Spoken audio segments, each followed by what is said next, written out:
Sebastian Liebek, Ežiukas Latė ir vandens kiltuvas. 27 dalis. Vėl gimtojoje girioje. Atrodė, visos negandos baigėsi. Latė ir Tjumas vis ėjo, naktis buvo tyli. Danguje skaisčiai švietė žvaigždės. Paskui pamažu ėmė brėkšti rytas. Saulė užgavo eglių viršūnės, pragydo paukščiai. Jokių vilkų, niekas kelio nebepastoja. Gerokai užtruks, kol šie pabus. Gera, patenkintas tarstelėjo Tjumas ir stryktelėjo per kadagį. Pagaliau esu laimingas, tik pagalvok, kaip nudžiugs visi girioje, kai parnešime vandens kiltuvą. Taip, vandens labai reikia, pritarė Latė. Dangumi plaukė balti debesėliai, pūtė šiltas pietų vėjas. Keliauninkai, pajutę gimtosios girios dvelksmą, paspartino žingsnį. Norėjo kuo greičiau pasiekti namus. Netrukus jie pamatė virš medžių viršūnių kylančią Tromlės kalnų keterą, ženklinančią vilkų valdų ribą. Priartėję prie siauro kalnų tarpeklio, kai jį įveiks, atsidurs anapus vilkų žemių, juodu tapo atsargesni. Gal prie sienos yra sargybinių? Bet ne, sargybinių nesimatė.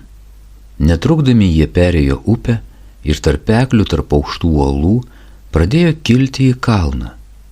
Čia buvo šalta ir tamsu, tarp uolų grumeno žingsnių aidas. Staiga dangus aptemo ir Latė suklikęs atsargiai Tjumai pastvėrė voveriuką už letenos ir truktelėjo prie savęs.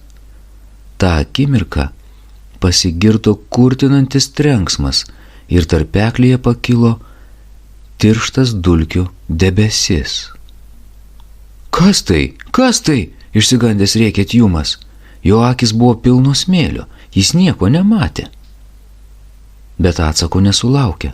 Ir tada voveriukas pajuto, kad kažkas stipriai sugniaužė jam čiuprą ir nežmoniškų greičių pradėjo tempti tarpekliu. Jis buvo toks priblokštas, kad nesusivokė net ir priešintis, tad leidosi tempiamas it miltų maišas. Kiek atsipaipalės pagalvojo, šauksios pagalbos. Kamgi čia šovė į galvą mane šitaip vilkti? Ir jis pradėjo nirtulingai muistytis, bet tada tas kažkas paleido gniaužtus ir Tjumas netrukdomas pasuko galvą. Tarpeklis buvo įveiktas. Bet koks šunsnukis jis šitaip visą kelią vilko? Tjumas grįžtelėjo ir iš nuostabos nustėro. Tai buvo ne kas kitas, o Ežiukas Latė. Jis stovėjo greta ir gaudė orą. Tu? Nusistebėjo Tjumas. Kodėl tai padarei? Kas nutiko tarpeklyje? Žiūrėk, rodydamas į Tromlės keterą tarė Latė.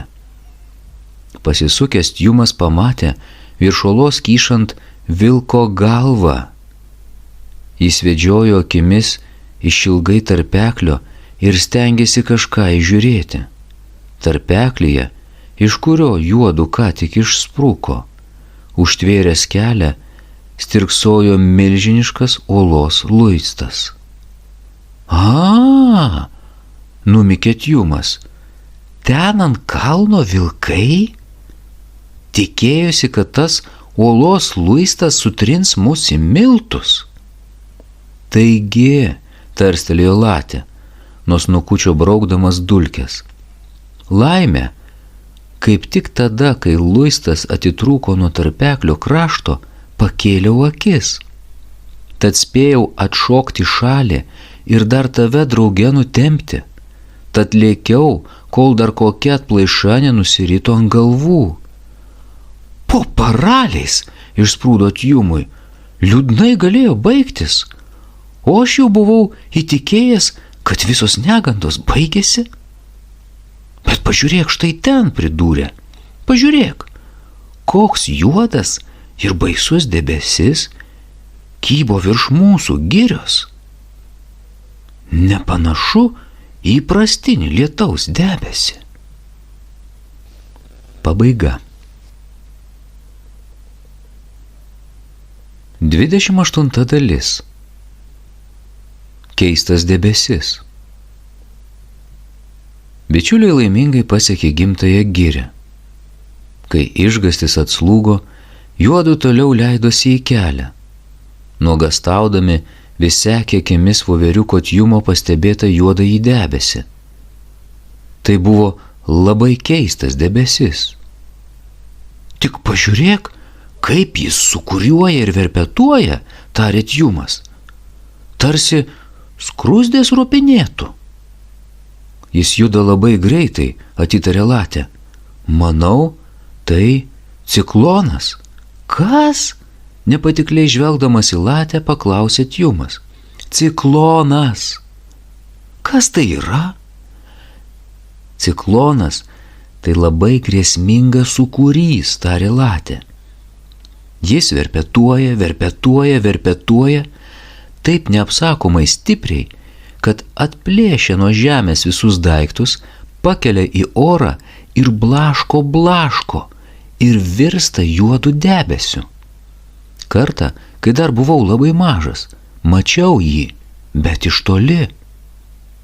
Ar tave ir mane jis irgi gali nusinešti? Sunerimęs paklausė Tjumas. Nežinau, atsakė Latė, bet gali ir taip būti. Kažkas man pasakojo, kad įsisukęs kartais net karves ir arklius pakelia, o kartą jis net namą nupūtė. Nušiurpo Tjumas. Latė neklydo. Tai buvo ciklonas. Baisingai ūždamas jis lėkė mišku. Grumėjo, šniokštė ir visur, kur tik pralėkdavo, žiro smėlis ir akmenis. Iš pašaknių krito liauni medeliai bei išklibę kelmai ir sukuriuodami galingame debesyje kilo į dangų.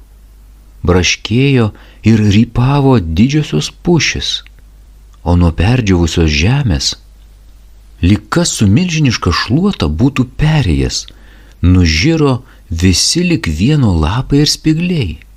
Išties tai buvo ciklonas, dargi pats baisiausias. Tad visi girios žvėris suskato slėptis po akmenimis ir didžiaisiais medžiais. Ir Latė su Tjumu ėmė išgąstingai žvalgytis saugesnės vietelės, tokios, kurioje galėtų pralaukti cikloną.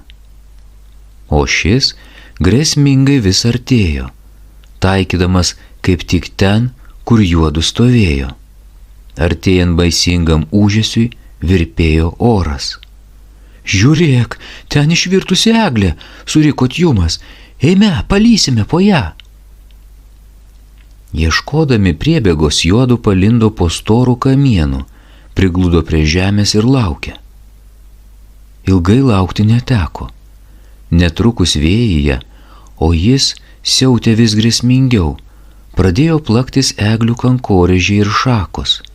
Viskas aplink skalantavosi, plakėsi ir 1, 2, 3 kilo į orą ir skriejo tarp medžių. Audra neapsakomai įsisiautėjo, drebėjo žemė. Latė ir Tjumas savo užuoglaudoje juto tirtant drūtą medžio kamieną, tad susirangė į kamoliukus. Bet ciklonas be paliovo stiprėjo. Audra vis labiau įsisiautėjo. Negailestingai talžė girią, dundėdami braškėdami virto didieji medžiai.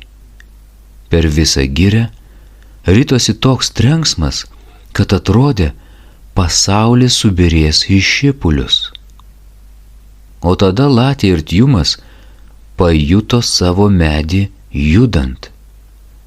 Jis švilavo kairėn, dešinėn ir sausomis šakomis brūžavo žemę, o paskui staiga stryktelėjo ir pakilęs į orą įsisuko į verpetą.